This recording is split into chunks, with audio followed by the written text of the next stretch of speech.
आज के इस क्लास में देखेंगे कि आप क्लास 12 के हिंदी के और लेखक के नाम आज के इस वीडियो में कवर करेंगे। काव्यखंड और गद्यखंड जो कि पद और गद्यखंड दोनों आज की इस वीडियो में बने रहे अंत तक। तो चलिए देखते हैं। तो पहला जो आपका चैप्टर होगा वह होगा बातचीत बालकृष्ण भट्ट।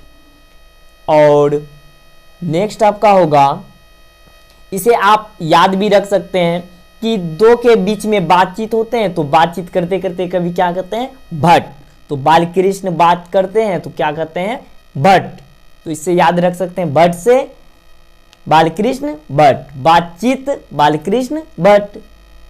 और आपका नेक्स्ट होगा उसने कहा था चंद्रधर शर्मा गुलेरी। उसने कहा था किससे? चंद्रधर शर्मा गुलेरी से।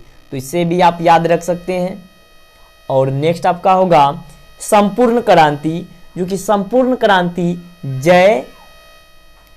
जयप्रकाश नारायण जी के द्वारा लिखे गए हैं।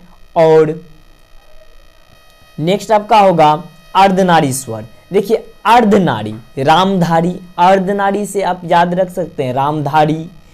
तो अर्धनारीश्वर के लेखक कौन हो जाएंगे? अर्धनारीश्वर के लेखक होंगे आपका रामधारी सिंह दिनकर। और रोज का हो जाएगा सचिंदानंद हीरानंद वेताज्ञन। तो अज्ञन से आप याद रख सकते हैं रोज, और इसे आप नोट करते जाएं।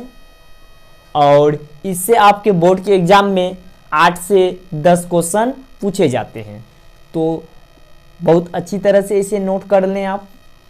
नेक्स्ट जो आपका चैप्टर होगा एक लेख और एक पत्र। एक लेख और एक पत्र भगत सिंह जी के द्वारा लिखे गए हैं।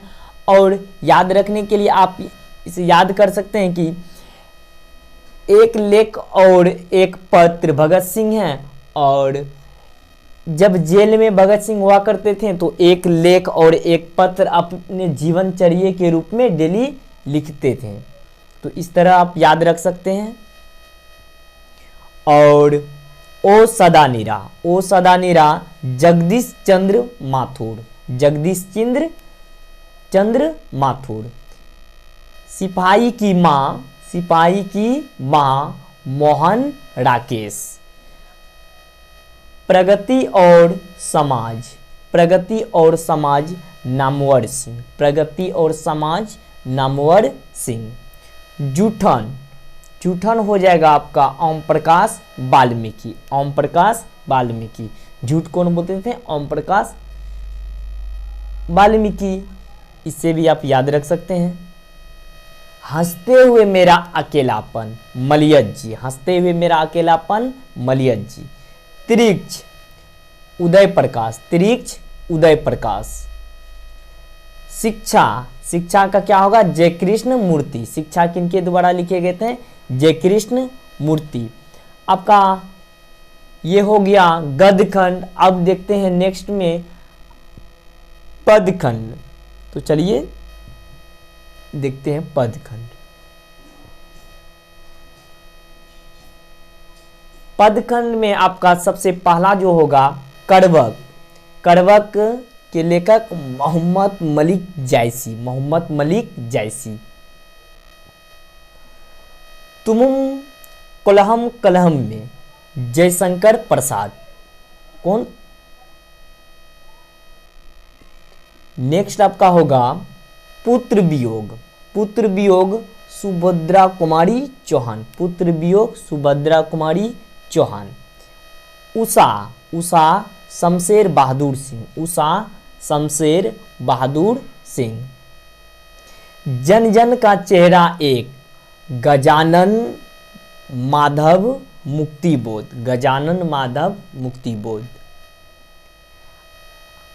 अर्धनायक रघुवीर साय।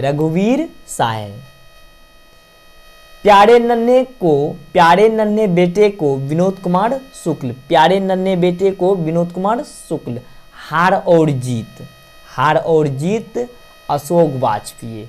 अशोक और वाजपेयी जी में एक यानी कि दौड़ होती, तो हार और जीत की होती है। तो इससे याद रख सकते हैं हार और जीत। गांव का घर, ज्ञानेंद्रपति, ज्ञानेंद्रपति। छपय नाभादास, छपय नाभादास। कवित भूषण जी, कवित भूषण।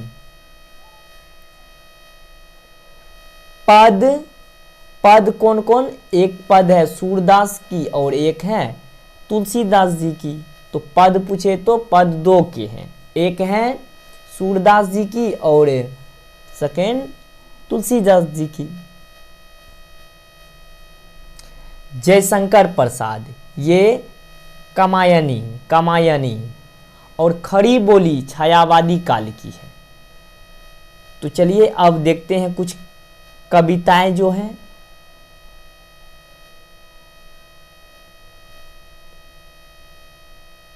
ये होंगे, देखिए मोहम्मद मलिक जायसी, इनका रचना जो था पद्मावत था। क्या था? पद्मावत। इससे आपका बहुत ऑब्जेक्टिव क्वेश्चन भी आते हैं बोर्ड के एग्जाम में आपका, तो इसे बढ़िया से कवर कर लें आप। तो चलिए इसे एनालिसिस करते हैं। तो आपका जो होगा कवित्व में मोहम्मद मलिक जायसी, इनका रचना होगा पद्मावत। इनकी भाषा पूछे तो अवधी होगा। और कवि का नाम क्या था? प्रेमाश्रवी निर्गुण शक्ति, निर्गुण भक्ति काल के थे। और आपका नेक्स्ट होगा सूरदास जी, इसका रचना सूरसागर और भाषा ब्रज है। कवि का नाम यानी कृष्ण भक्ति सगुण भक्ति काल, किसके थे? कृष्ण जी के भक्ति। और तुलसीदास जो कि रामचरितमानस, रचना क्या है इनका? रामचरितमानस। और आपका भाषा इसका हो जाएगा अवधी। और ये किनके थे? राम भक्ति काल के। किसके? राम भक्ति काल के। और तुलसीदास के दूसरा विनय पत्रिका, ये ब्रज भाषा में लिखे गए थे। किस भाषा में? ब्रज भाषा में लिखे गए थे। और ये भी थे राम भक्ति से। और नेक्स्ट आपका होगा नाभादास, जो भक्तमाल था, और ये भी ब्रज भाषा से थे। और ये क्या थे? ये भी भक्ति काल के राम जी के ही थे। भूषण छत्रसाल, जो भाषा ब्रज हैं और रीति काल के थे। और ये जो देख रहे हैं आप अवधि और अवधि, ये अविभाषण, अवधि भाषा दो थे। अवधि भाषा और बाकी बाद ब्रज भाषा, दो अवधि भाषा के थे, बाकी ब्रज भाषा के। तो इसी के साथ वीडियो समाप्त होती है। और आज का क्लास कैसा लगा आप वीडियो के कमेंट में जरूर बताएं।